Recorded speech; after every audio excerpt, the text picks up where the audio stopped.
Good afternoon. It's Wednesday, the 17th of July, 2024, just after 1 o'clock. Welcome to UK Column News. I'm your host, Mike Robinson. Joining me in the studio today, Charles Malet. Welcome to the programme, Charles. Thank you, Mike. And from Damascus, Vanessa Beeley. Now we're going to get kicked off with, of course, the state opening of Parliament, the King's speech. It was deeply engaging for anybody that watched it. So let's just run through the key points here. So they're going to focus, the new Labour government apparently is going to focus on illegal migration. I'll explain why illegal is in bold in a minute.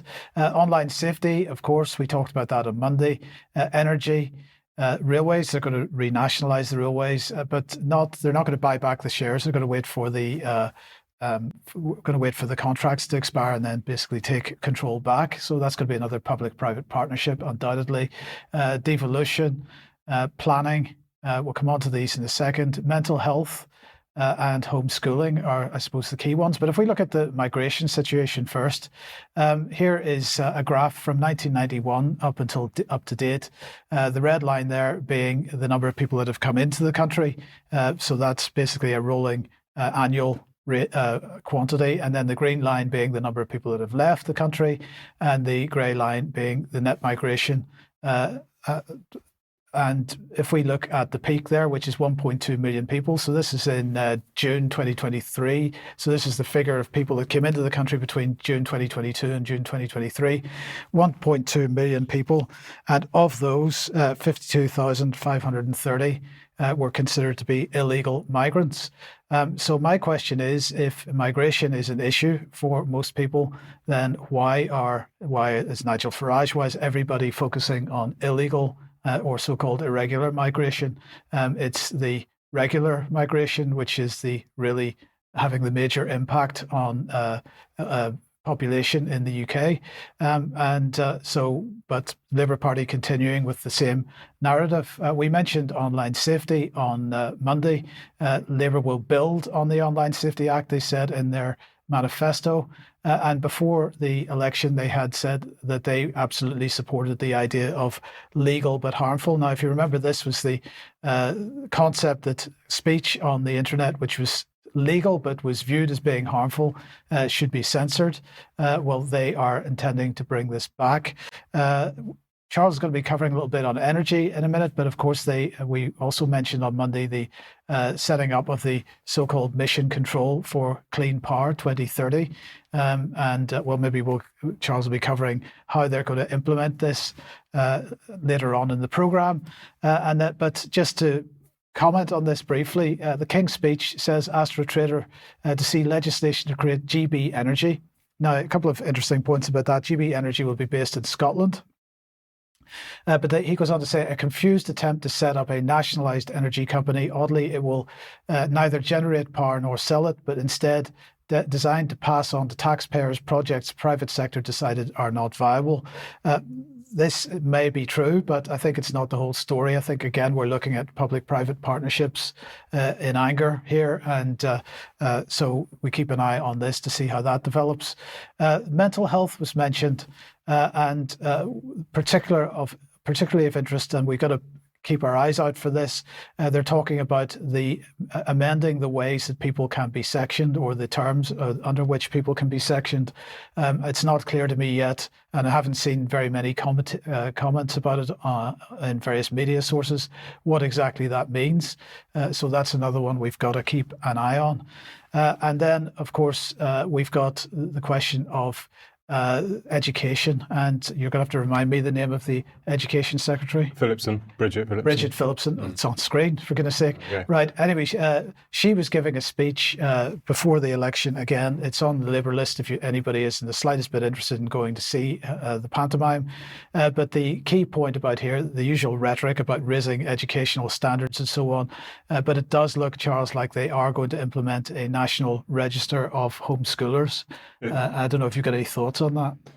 Well, it seems so. I mean, it's yet another instance where the net has been cast wide, in effect, to capture people who are not being educated in a correct manner. Therefore, the parents have, in effect, abrogated responsibility. But of course, what they really mean to do is to capture everybody within this net, including all the homeschoolers who are giving perfectly sufficient or more than a better education than the state might be putting on. So it's really a sort of smokescreen, I think, to bring under control those that are seeking to operate outside the government's tentacles.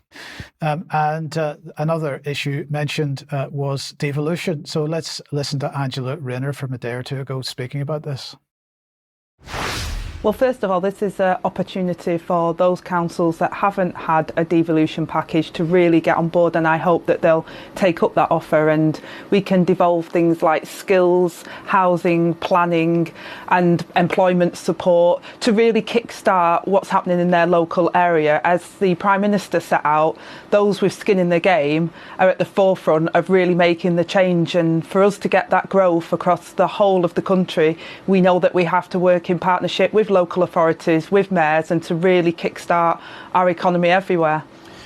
You'll have noticed that I changed the department name to put local government right at the heart of it again. You know, these are local authorities provide some of the most critical services to people every single day, and I recognise that. I recognise the challenge that they've faced over the last 14 years, and that's why I want to put them on stable footing for the future and really bring them around the table to tackle some of the inequalities and the things that are holding them back. So the question is this nationalisation of local authorities? Because we know that many local authorities in major financial difficulties at the moment and effectively bankrupt. But of course, this whole devolution agenda has been going on for quite a long time. It's part of Agenda 21. And again, if you haven't picked up a copy of Your Life in Their Hands, please do so from the UK Column Shop, because we explain the devolution process and how that's changed over the last 20 or 30 years and why it's being done. It is part of Agenda 21 and therefore Agenda 2030. And they're probably not going to stop there. They're also talking about setting up councils of the type that Ben Rubin has been speaking about with a view to replacing the House of Lords. They're certainly talking about getting rid of the remaining hereditary peers.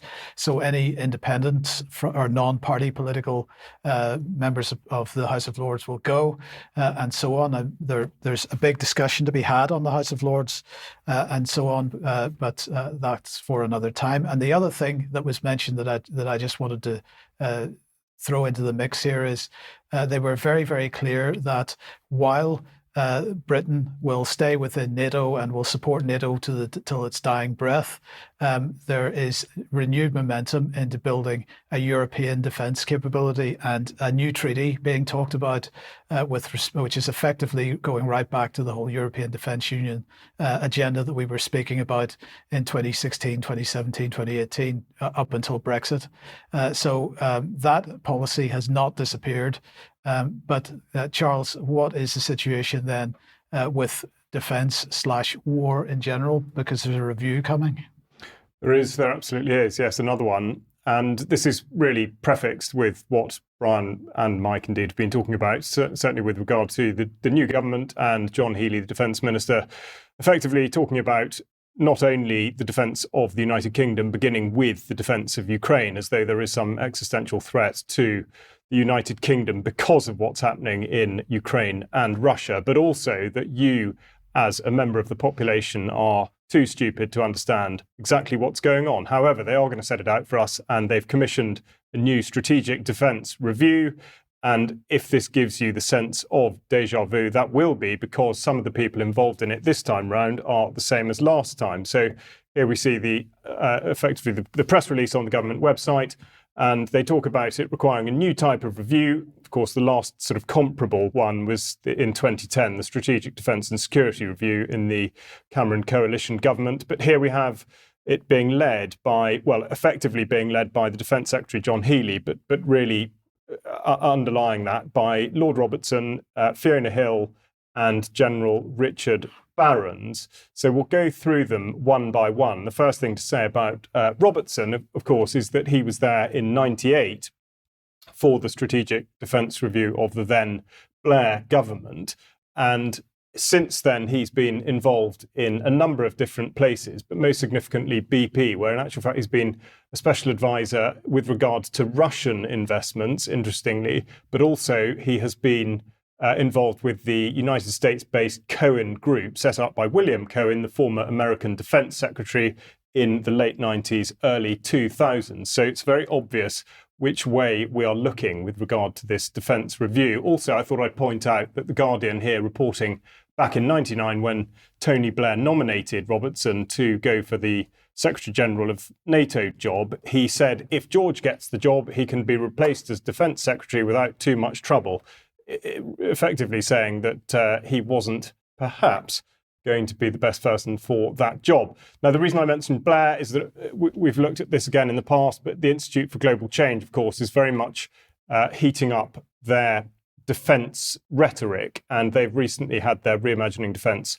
conference and new capabilities. So that would be the time to mention the appointment of Nick Carter, former head of the armed forces here, and his connections to Helsing Defence and their cyber, AI and drone capabilities. So the sort of the theme of vested interests here is a very, very strong one. Then we've got Fiona Hill, the presidential advisor to the White House 2017 to 2019 under Donald Trump. And of course, bearing in mind that the likely bet now, especially in light of what's happened, is that Trump might well be in the chair again later this year. She, of course, has the contacts. But just to give an idea of what sort of a view she has on defence and the current situation now, this is an article from Politico in February 2022 saying, yes, he would, meaning that Putin would absolutely use nuclear weapons. Her sort of summary of what she stated in that interview that was transcribed into an article, she believes that there's been a long-term policy failure by NATO, in effect, not to contain Russia and stand up to Russia. She believes that Russia will not stop at Ukraine, that they really are after a territorial conquering of other parcels of land, that there needs to be an international response to stop Russia, i.e. beyond NATO, beyond the EU, an international response. She absolutely believes that Putin wants to use nuclear weapons, and she has gone as far as directly comparing Putin to Hitler. So that's how she sees things. And of course, she is going to be very influential. I should have mentioned also that that set out in the government press release, it was made very clear that this wasn't going to be something that just happened within government. It was also going to be without. And we've already looked at some of the vested interests here and indeed the connections. So we should be under no illusion that this is going to involve an awful lot of interested parties well outside the arena of government. Now, the next person to look at is Barrons, General Sir Richard Barrons, who was commander of the joint, my apologies, I forget the previous job he held in the army, Commander Joint Force Command, that's what it was. Anyway, you won't be surprised to know that he is now involved with Universal Defence and Security Solutions, so he is, in effect, in the defence industry, and worth noting that he is specialising very much on AI, the cyber part of it, as well as space, which of course we've talked about recently, and indeed the modernisation of defence. Right. And Mike's just got another point on this. Yes, the other point to make about General Sir Richard Barrons, of course, he's a personal friend of Chris Donnelly, and therefore, and I believe he was part of the Institute for Statecraft at the time, so he is an absolute Russophobe. Yeah, absolutely. And Russophobe was the tag, really, that I should have applied to Fiona Hill. I mean, obviously, in the mainstream, she's referred to as a Russia specialist, but these days it's increasingly hard to find a Russia specialist that is not, in actual fact, a Russophobe.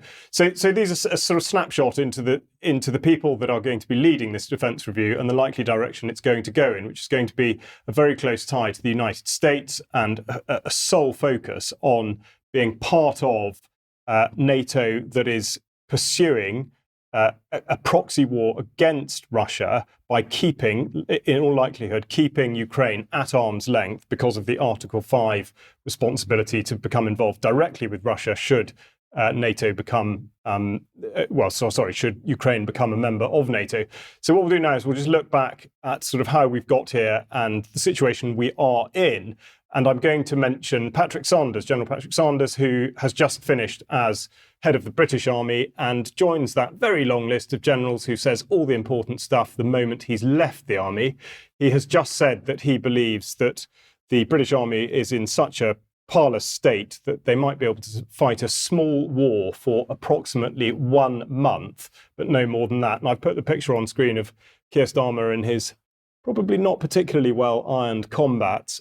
So he's getting amongst it, and he's, being pushed on by people like Sanders speaking out against this. But of course, whilst Sanders's views should be taken, well, certainly with perhaps a pinch of salt, they should also be viewed in the context of the suggestions of both national service and conscription, because in effect the provocation of response is meant to be that we are in a situation where there is an existential threat to the United Kingdom, and in order to counter that and put Ukraine first and the UK first, people need to get behind defence and to support it by putting young men and women in the firing line. So that's why I mentioned Sanders in particular. But really, we have to look at who benefits from this. And this is from the Financial Times this morning, showing the 5-year chart for the all-share aerospace and defence industries, with the red arrows showing, first of all, when the Ukraine conflict started in February 2022, and then Gaza in October 2023. And it's very clear that all of these people who are going to be involved in this review are benefiting in some way from the upward trajectory of that graph. And that really is a huge part of what it's about. So also where we are now with regard to the integrated operating concept, the IOC, which again, we've talked about a lot before, but I put it previously that we are somewhere between the third and fourth stages, constrain being proactive and assertive. It may involve the use of force, and of course the next step being war fighting. So, Mike, I'm sure you've got some follow-up comments to make, and we'll keep an eye on how this does go. But they're saying it's going to be conducted at pace and will be delivered early in 2025. Yes, you mentioned the integrated operating concept. We've got to always keep in mind that was the military doctrine where the UK openly declared that its own population is potentially as much an enemy as any foreign population. Yeah, very, very good point. Yes. So let's welcome Vanessa to the programme. And Vanessa, you've got a bit more on Donald Trump. Yes, I just wanted to cover the rather dramatic event. I'm not going to go into huge details about what I consider to be the huge anomalies in the entire narrative. But I just wanted to point out, the idea that this might be either a structural deep event, and we can see the definition of that from the wiki slide, if possible. Which is basically, it's effectively deep state creating an environment in which the political landscape or enormous changes to society can be brought about. You then also, of course, have the state crime against democracy, which is the current state carrying out a crime in order to bring about certain events. So I would recommend watching Kevin Ryan, Genocide and Empire, Identifying Structural Deep Events and State Crimes Against Democracy in Real Time to better understand how this might tie in with what has just happened in the United States. Now, two of the main reasons that I consider that this could have been some kind of orchestrated event is the speed with which Trump paraphernalia appeared on market stalls and on social media and across the board following the alleged attempted assassination, including T-shirts, posters, etc. And the in unison, very jingoistic, emotional messaging being put out by certain high-level social media commentators and media people, including Tucker Carlson and Scott Ritter.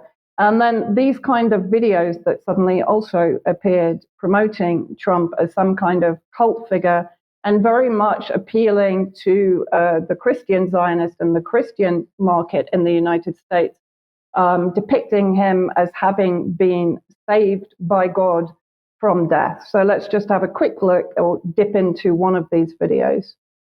I'm going to look you in the eyes and I'm going to tell you the future. It's an American story, and that's why Americans are going to love it. People are going to build you up. God, are they going to? Because when you're great and new, we love you. Man, we'll build you into something that doesn't even exist. You're going to change the fucking world. But you know what? Once they've built you as high as they possibly can, they're going to tear you back down. It's the most predictable pattern. We build you into something that doesn't exist, and that means you have to try to be that thing. I'm not sure if I recommend watching the full video, but anyway, that gives you some idea of the messaging that's now really permeating social media and media, certainly center and right. And all of the, what I call the America First crowd are now absolutely on fire. As I said, very jingoistic messaging. Donald Trump is going to end all wars. Donald Trump is going to prevent the escalation of nuclear war with Russia. But there's almost complete silence on what Donald Trump might actually do to prevent the ongoing genocide in Gaza. That suddenly seems to have completely dropped off the radar for many of these commentators, although they're pushing back on that commentary and observation from some of us. So I want to now just have a quick look at who Donald Trump is, what his previous administration achieved or didn't achieve in the Middle East. So first of all, Donald Trump is a Zionist fan. He's been given more than 1 million by AIPAC, by the pro-Israel lobby. If we look at Trump's messaging, particularly towards Israel and the Middle East, of course, he said very clearly we should have kept the oil in Iraq, so no condemnation there of the US policy to invade Iraq. And then a very quick video showing him explaining why he was keeping US military in Syria. Okay, so we want to worry about our things. We're keeping the oil. We have the oil. The oil is secure. We left troops behind only for the oil. So we left troops behind only for the oil, not to fight ISIS, of course, which is what the general pretext for the United States military footprint inside Syria, occupying Syrian resources in the northeast.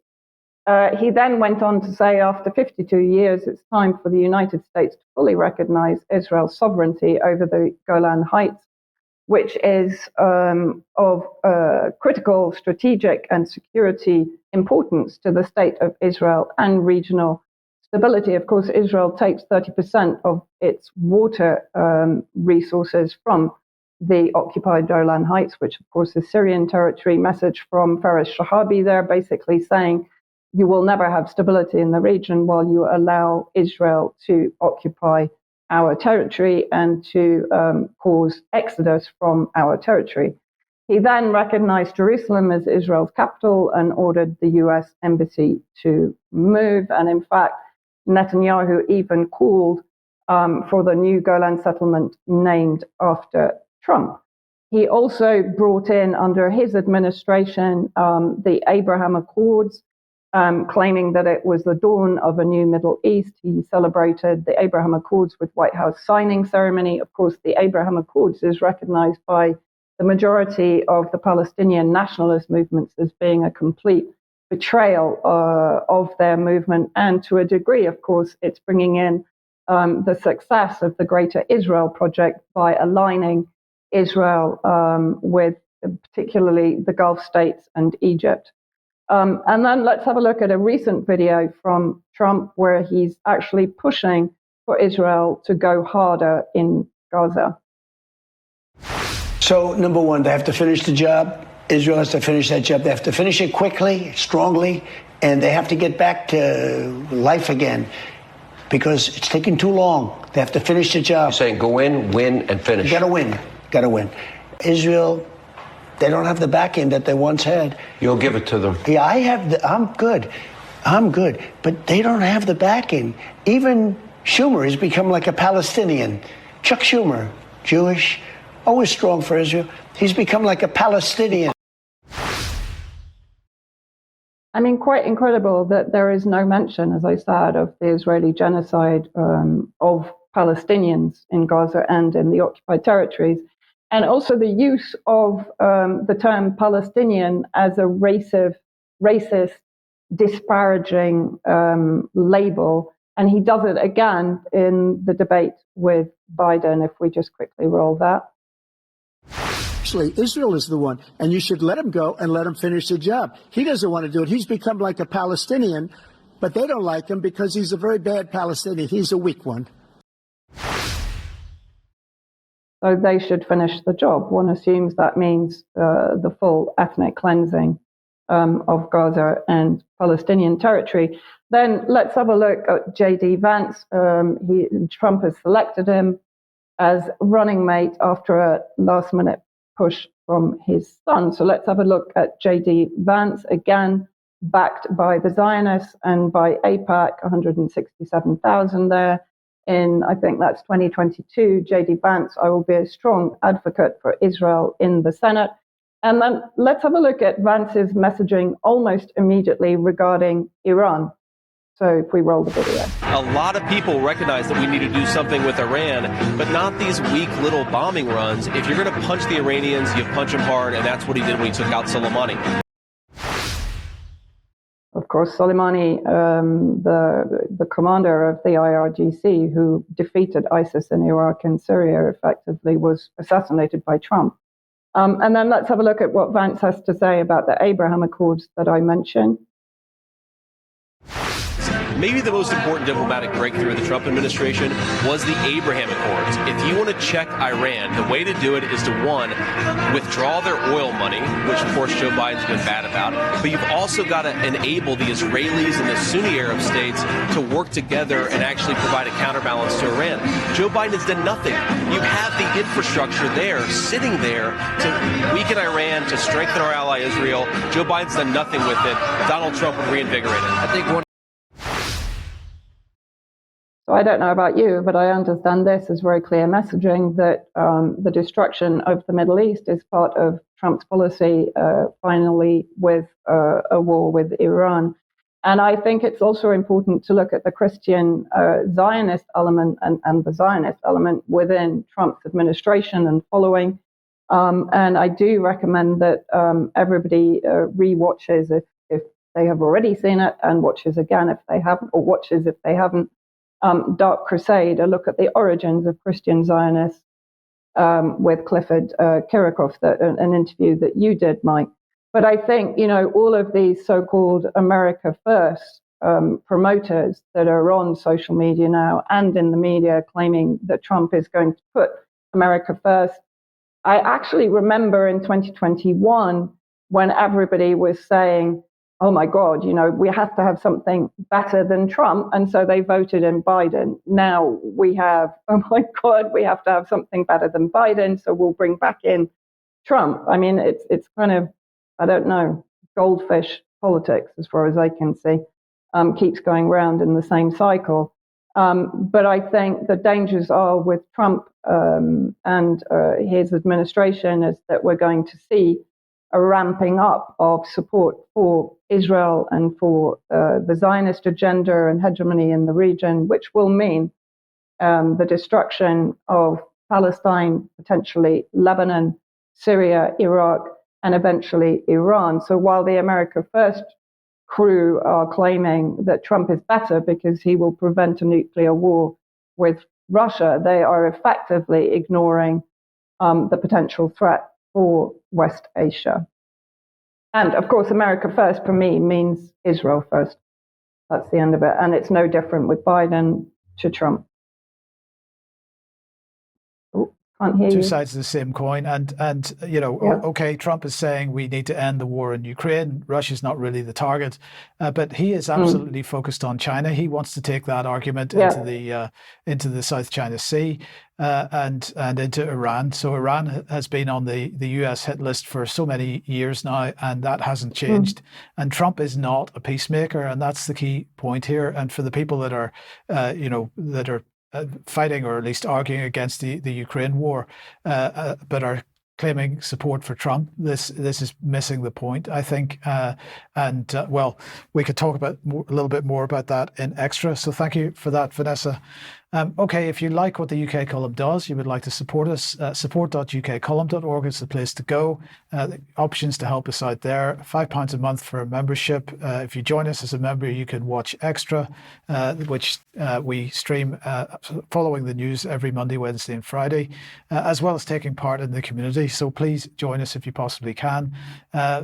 We are being censored, continuing to be censored, and if you can therefore help be the algorithm, as it were, and share our material and some sort of sidestep the limitations that the algorithms on the various platforms provide, then please do that. ukcolumn.org and ukcolumnextracts.co.uk are the places to go for that, and you could pick something up at the UK Column shop.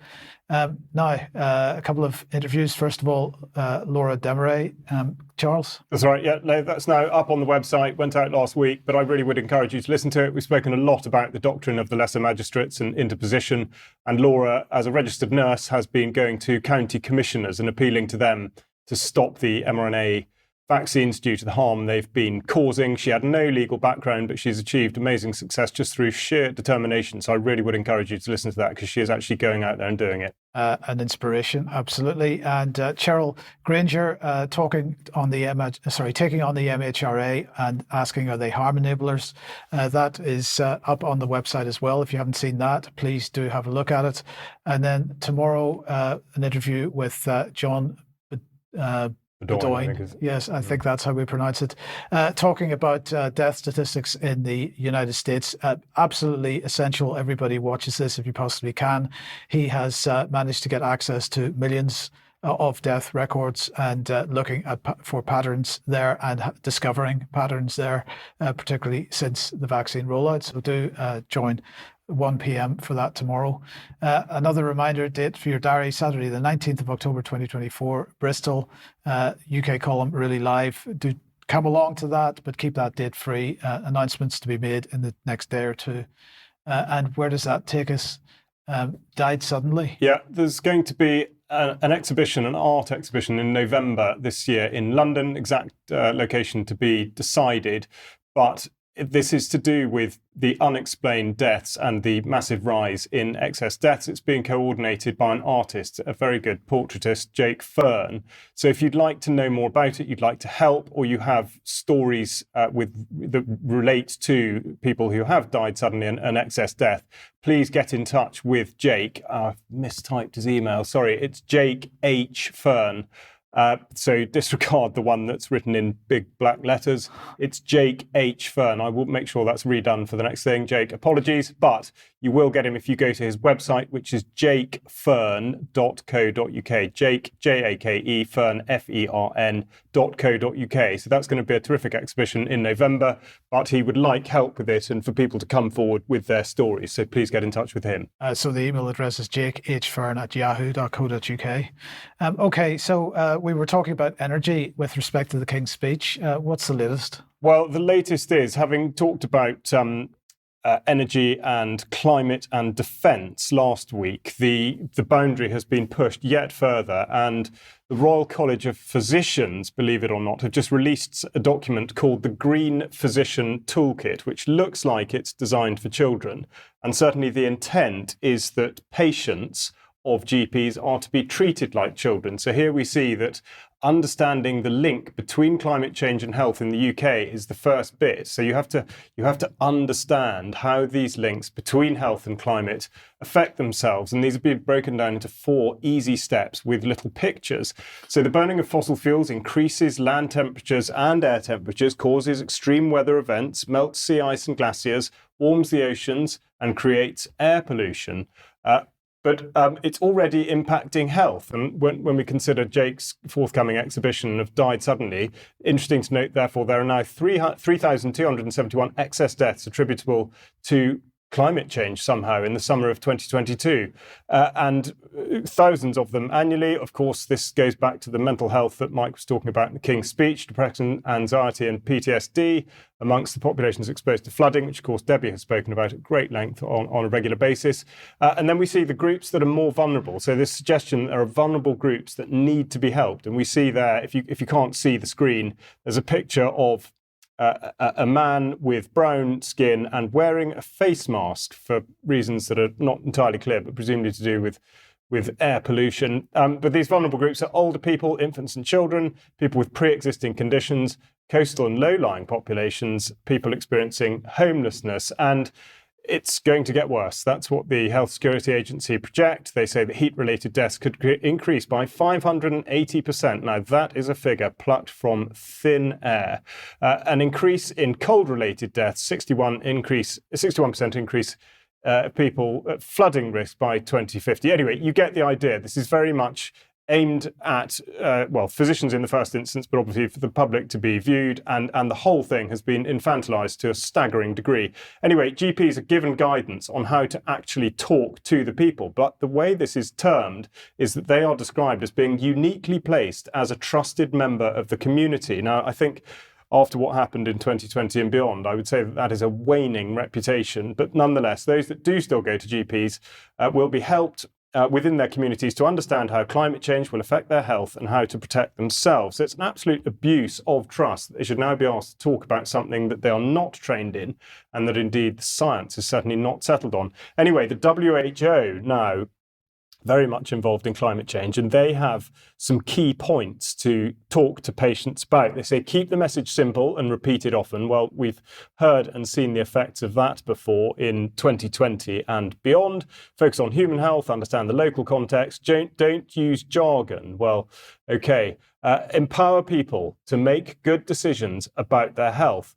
It's looking increasingly like one such decision might not be to go to the GP in the first place. Anyway, talk about the health benefits of climate action. So this is sort of, in effect, galvanizing people into a state of political activism, which is an extraordinary expansion of the remit of a health practitioner.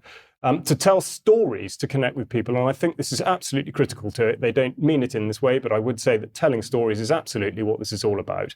Avoid polarizing languages, talk about climate change during extreme weather events. So there we go, conflate things that may otherwise not have any bearing on one another. And the biggest one, to the last point, in bold, don't debate the science. And there's quite a good reason for that. And just to recap, it's because the science effectively says that there is a belief that the approximately 3% of emissions, of overall carbon dioxide emissions over the course of a year that are created by man's activities, included, of course, farming and all the other things that are being demonized at the minute, that 3% of the overall carbon dioxide emitted is going to affect the total amount of carbon dioxide, which is 0.04% of the overall atmosphere. And it will change the climate, it will change the weather, it will heat up the world. That is the science upon which this is based. So it's very important to consider that whenever anyone says don't debate the science. I would say it's perfectly clear why not. Anyway, we'll go on and have a look at Gavi now, the sort of Bill Gates spin-off vaccine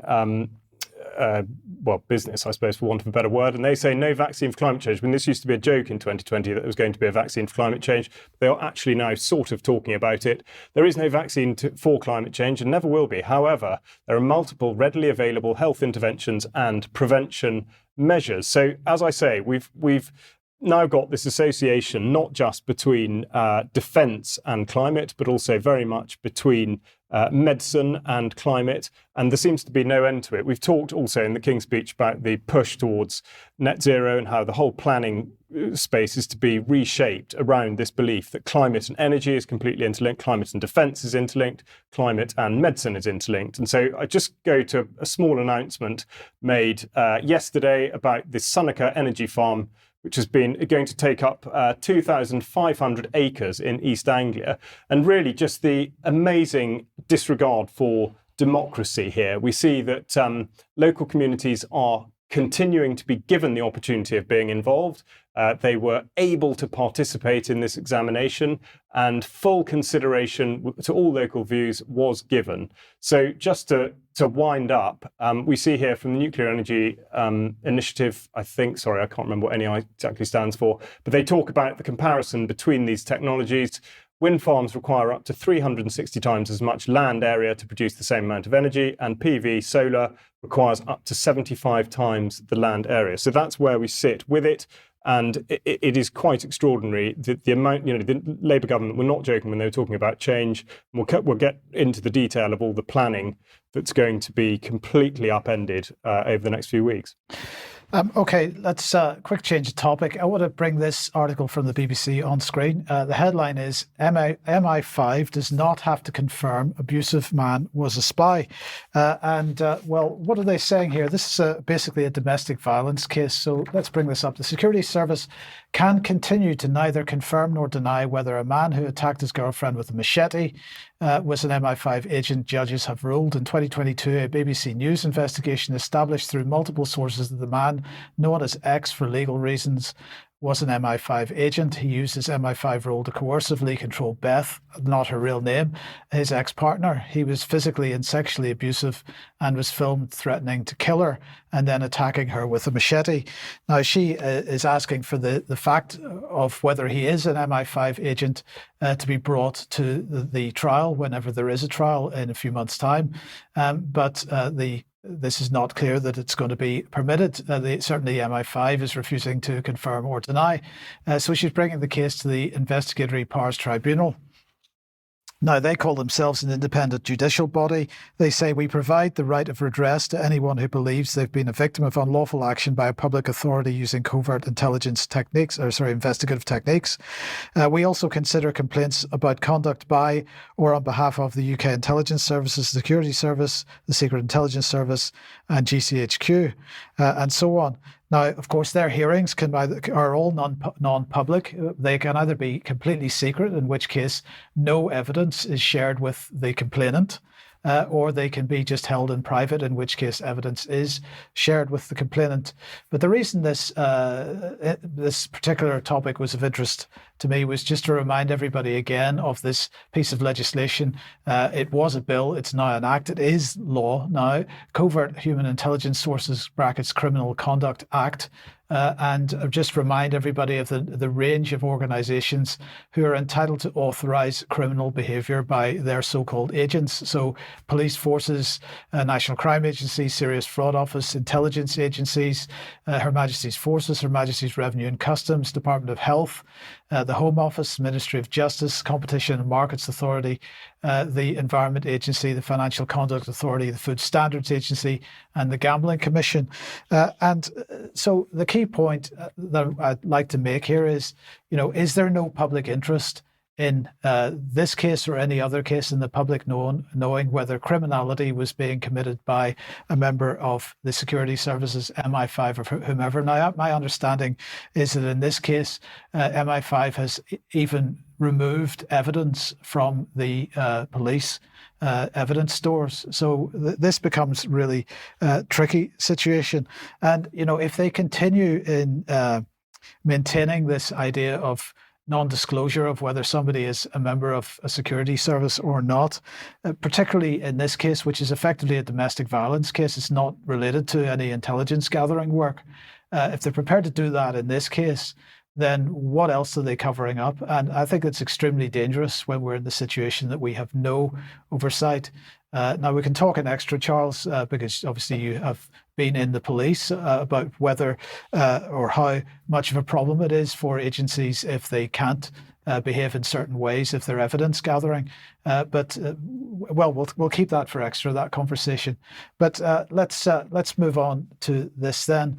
Another issue that the Labour government is facing is overcrowding in our prisons. And of course, they're already announced that they're going to start releasing prisoners. They have, yes. So, here we go again, because this, of course, is a topic that's been effectively in the news since the Victorian era, where the number of people that are effectively consigned to internment is increased. But here we go. The comment from Charlie Taylor, the Chief Inspector of Prisons, just last week. And of course, it's concerned really with the political capital that's attempting to be scored on this basis. But within his comment, he has effectively said that there was it was at a point where no decision could really be taken without any risk, which I suppose is a fairly obvious part of decision-making process. But this notion of risk and people being described as risky offenders. So the idea is that people would be released at the point of having served 40% of their sentence.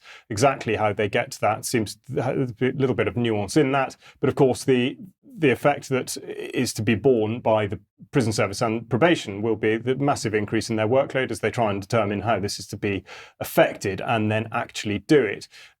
Taylor then says it's to break the cycle of reoffending and to protect the public from future harm. Of course, all perhaps noble goals, but nonetheless, they do deserve further investigation and scrutiny. And just prior to this, on the 8th of July, the House of Commons Library produced statistics on the prison population. But I think the first thing I'd like to draw your attention to is how wildly inaccurate the government are when it comes to forecasting this sort of thing. So it might not be particularly clear, but there's a dark green line that shows the actual prison population, how it's fluctuated over the last 10 years or so. And then a load of grey lines, which are their forecasts, which possibly by general trend go in roughly the right direction, but they are still quite significantly far off what the total has turned out to be. Is this dotted line all the distance that they're intending to put in prison? Well, exactly. You see, this is a very good question, and it comes back to the cost of what, talking about the Victorian period of massive prison building projects and whether or not that cost can be justified. But then the other thing to look at is the offences by prison group, because I think it's very easy to fall into the trap of thinking that the reason prisons are full is because more people are doing more criminal things. Now, that's not necessarily and probably more likely to be not the case. It is, however, an indicator of how police and courts are behaving with regard to particular demographics or particular offences. So we see here, as a good example, the number of youths, the number of juveniles, 15 to 17, who are in prison by percentage for violence against persons, criminal offences concerning violence, which is well over 50%, so an enormous percentage of them. Of course, for adults, the big ones are violence against persons, sexual offences, and drugs. But of course, it's introducing this notion of risk if they are back on the street. Now, I used this slide a few months ago, and we talked about reoffending rates. This is out of date data, as it often is with government, but nonetheless, we see that there's a overall reoffending rate of 33%, but for those having a sentence of less than 12 months, a reoffending rate of 56%, which is absolutely staggering. And we have to question the whole sort of area of criminal justice. But we have from the Institute of Government a performance tracker, and again, a graph, statistics sort of being used to demonstrate that something went right and then wrong again. So the change of methodology in terms of violence within prisons. And of course, then we see a sharp drop in 2020. So they ascribe this, well, first of all, some of the issues in prisons are that prisons are in many cases kept in cells for up to 22 hours per day. Female self-harm has gone up by nearly 120% since 2019. Half the prison staff at the moment are reckoned to have less than 5 years experience. And the sharp increase in prisoners, which again could have been absolutely determined at the time, was due to the backlog from the lockdown periods, the internment in 2020 and 2021. Magistrates have had their maximum sentencing increased to 12 months and then reduced back down to 6 months. And staff believe, this is an interesting one, staff believe that violence is reduced by confinement. So effectively, the decrease that was seen in the lockdowns has been used as a way in which to suggest that actually this is a sensible thing to do with prisoners because it reduces the workload of the prison service and it contains violence within the prisons. Now, I want to also make mention in the King's speech of the push of the expression of anti-extremist rhetoric and the work in particular that Lord Walney has been doing on this, and the suggestion that there are many, many people who are effectively worthy of prison time, Sam Melia being one that we've highlighted. But now what? What are they going to do? And the reason I talk about this is because we have a defence review going on. We're talking about conscription. We're talking about national service. What is going to happen to people that need prison spaces, or we're told need prison spaces, but they don't have prison spaces for? Very good question. Okay, thank you for that, Charles. Vanessa, let's come back to you then and give us an update on the situation in Gaza. Yes, I just wanted to point out that in the last hour, the headline at CNN is Secret Service ramped up security after receiving intel of Iranian plot to assassinate Trump. So I think that's quite a good follow on from my Trump sector. So I want to point out that the genocide in Gaza is ongoing. In fact, it's increasing, if that's even possible, with some fairly horrendous massacres and events this week. So clearly Netanyahu feels no threat either from Biden or from the potential of an incoming Trump administration. This is a report in Al Mayadeen, 320 cases of severe burns in 48 hours in Gaza. Israel is using prohibited weapons against Palestinians in Gaza, resulting in up to 320 cases of severe burns, Gaza's government media office said. Of course, we know that Israel has historically used white phosphorus. White phosphorus, if it comes into contact with human flesh, it literally melts the flesh away from the bone, and it's very difficult to stop the spread of that burn. Martyred and injured Palestinians were brought into hospitals in Gaza with severe burns due to Israel's usage of internationally prohibited weapons. In a statement on Monday, these are unconventional and internationally prohibited weapons banned for use against humans and mostly American-made, adding that the bodies were severely burned due to the Israeli occupation's army's use of these weapons. And then I just wanted to show a very quick video. There have actually been 2 massacres in Mawazi camp near Khan Yunis, which was designated a safe zone by Israel for the refugees from the north and other areas of Gaza to go to and to set up their camp cities. I'm not going to show anything particularly distressing regarding dead bodies, but this is the actual capture of the first Israeli strike on Mawazi camp, which is crowded with tens of thousands of refugees. So let's roll this.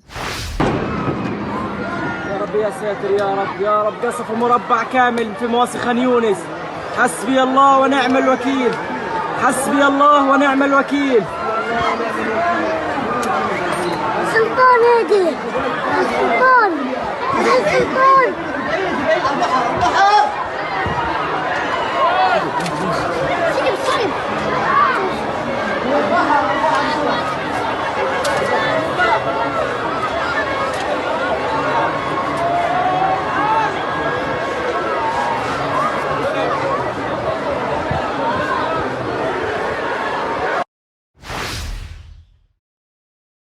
It's been pointed out that the 2,000-pound Mk-84 was used in this attack, and at least 5 missiles were used against, as I said, a heavily populated civilian encampment. If we look at what the Mk-84 does, it can effectively, it's usually used against heavy machinery, against armored vehicles, against tanks, and against infrastructure. It can create massive craters, and it can basically kill civilians within a range of over 300 meters from the impact point. More than 100 were killed in this attack, and hundreds more were injured. Hospitals overwhelmed trying to deal with them. Since October the 7th, 160 journalists have now been killed by Israel, and of course their families have been targeted during the various assassination attempts. And this is a story that I really wanted to highlight to demonstrate the inhumanity of the Israeli forces in Gaza.